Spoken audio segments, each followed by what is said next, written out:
So Jodi, thank you so much and welcome to the show. Thank you for having me. So tell us a little bit about your career, how you got into art, what type of art speaks to you the most. Give us a little bit about you. Okay, I went to Brooklyn College.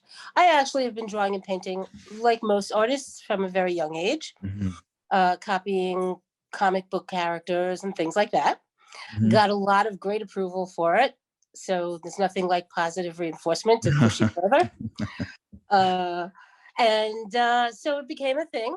And then I went to Brooklyn College. I majored in art.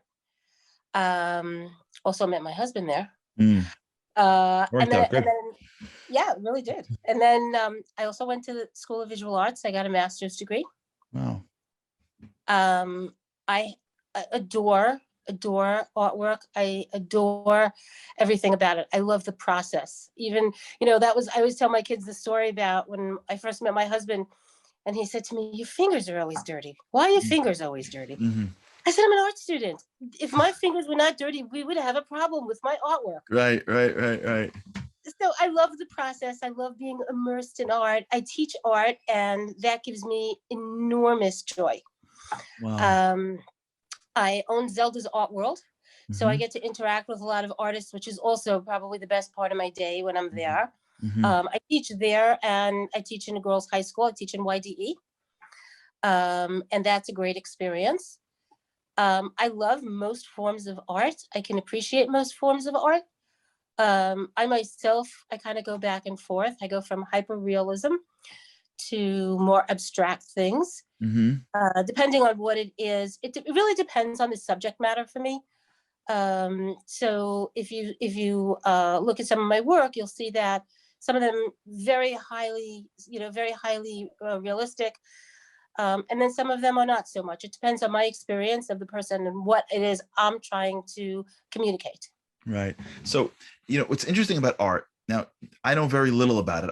I can appreciate it, but I know very little about its creation, about its evolution, about how it works. But what's so fascinating, and I want to get your take on it, is that um, in many ways, art is a message that the artist is trying to deliver. And I guess the audience either is deciphering it or can see their own message in that artwork. Do you find that when you approach your new artwork, you have something in mind that you sort of figured out or saw, or does it come naturally and you just, like you said, you just color and draw and sketch and create, like, just naturally? It's like people that love sports, and are you just, how does it work?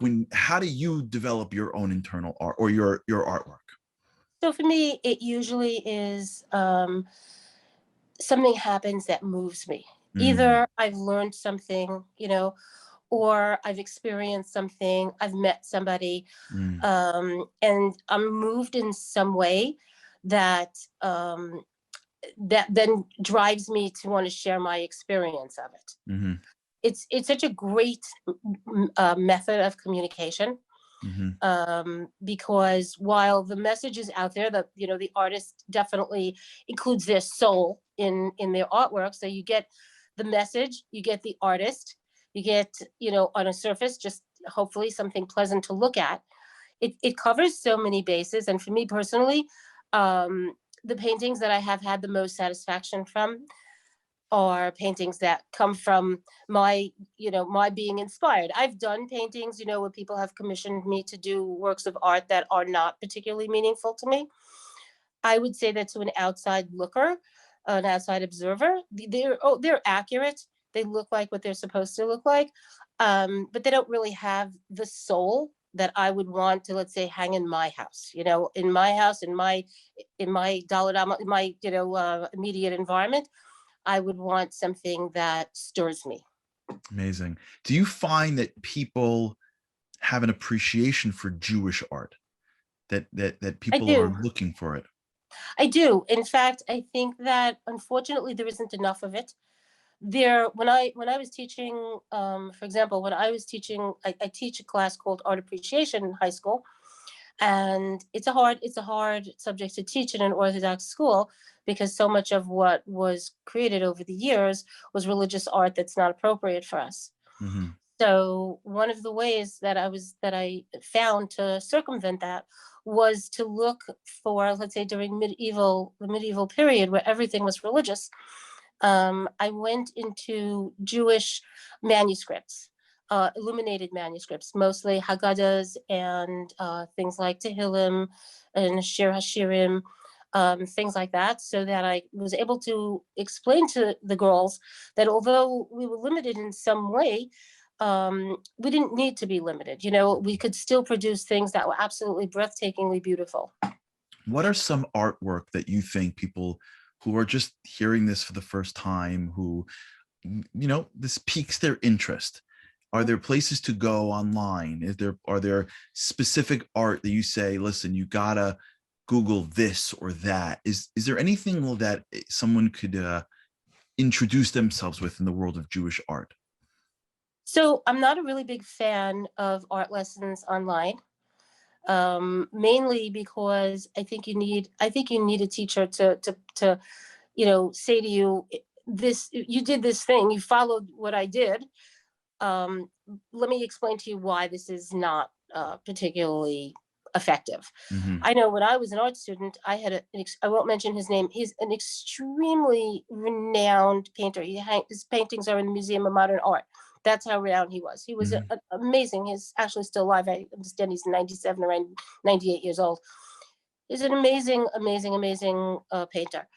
But he would come around and he would take if he would look at something that you did and he wasn't happy with it, rather than explain to you what you were doing mistakenly, he would just take your brush, fix your painting, and walk away.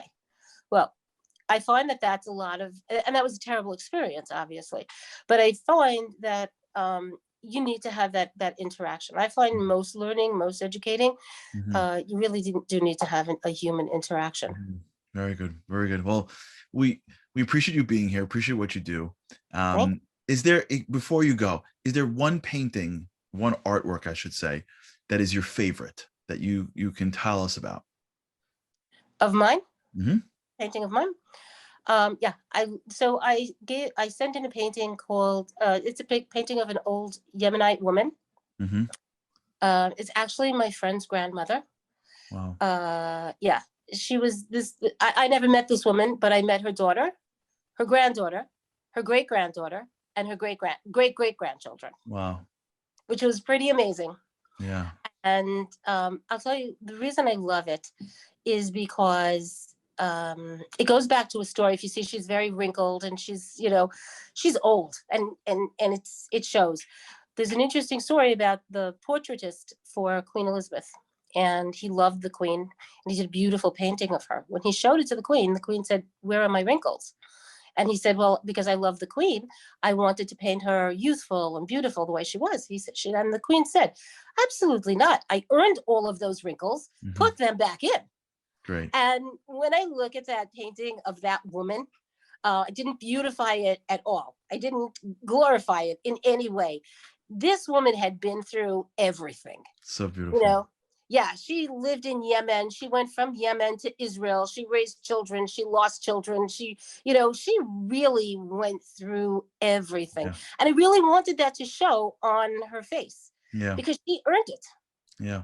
Very, very good. And she's the story of the Jewish people in many ways. And so Exactly. that's the art. It's beautiful. Exactly. It's Exactly. And beautiful. I want everyone to look at her, and she has some of the traditional things like the headdress. She's wearing, two head things.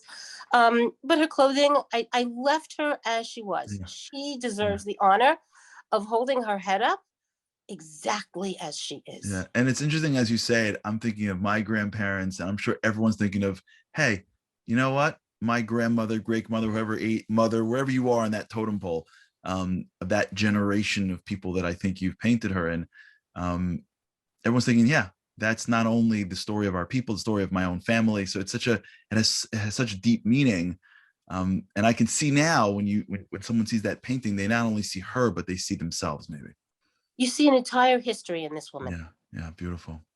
Well, thank you so much for joining us on the My show. pleasure. It's such an honor to meet you, and we thank you for what you do. How do we find your works?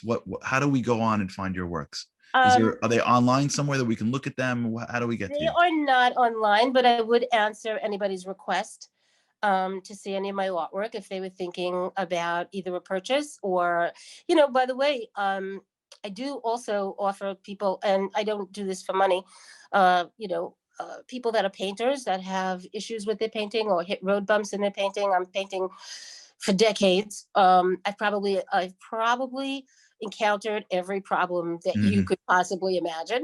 But anybody could reach me through email, and if they have a specific question that they need help with an artwork that they're doing, I'm happy to help. Or else they can contact me at my store. I own Zelda's Art World on Nostrand Avenue. So they can call and leave a message for me there. I always respond. What's your email address?